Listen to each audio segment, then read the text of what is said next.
Dunia binatang. Assalamualaikum. Yuk, tahu. Kisah Sangmong, si harimau Bali yang telah punah. Dalam banyak literatur Bali, dikenal sebagai Sangmong, yang berasal dari kata Sangmaung, atau dalam bahasa Indonesia bisa diartikan sebagai beliau sang harimau, atau si harimau, maka harimau Bali Panthera tigris balica. Harimau Bali adalah yang terkecil dari 9 subspesies harimau, sebanding dengan ukuran macan tutul atau kogar. Berat jantan biasanya 90-100 kg 198.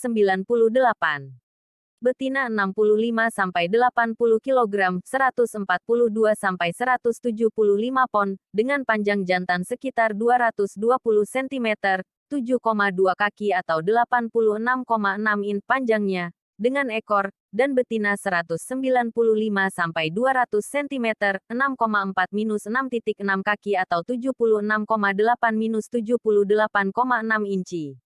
Dalam budaya Bali, harimau memiliki tempat khusus dalam cerita rakyat dan seni tradisional, seperti dalam lukisan kamasan Kerajaan Klungkung. Namun, mereka dianggap sebagai kekuatan destruktif dan upaya pemusnahan didorong sampai punah. Dan tidak hanya dilakukan oleh penduduk setempat, di mana Bali sebagai pulau yang tidak begitu luas, maka perkembangan hidup manusia Bali yang tumbuh dan memerlukan banyak ruang tentu mengantar banyak spesies binatang asli Bali menuju kepunahan bahkan benar-benar hilang dari peradaban.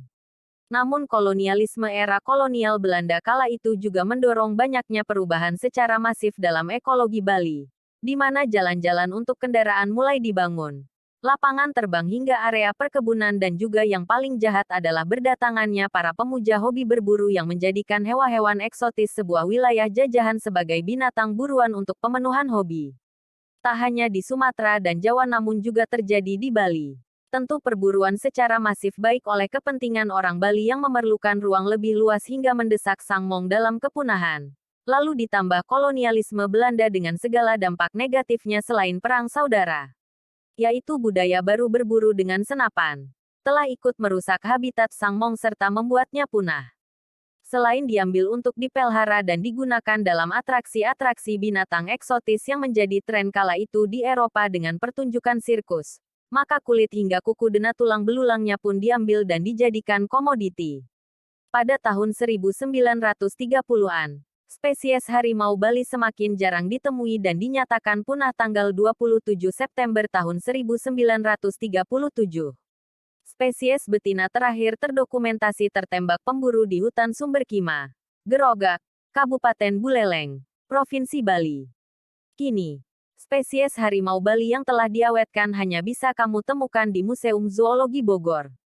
Sangmong yang legendaris juga terdokumentasi abadi dalam bentuk ornamen patung hingga lukisan di Bali. Masa lalu Sangmong menjadi pelajaran berharga bagi kamu, supaya selalu menjaga spesies yang sekarang masih ada dan terancam punah di Bali.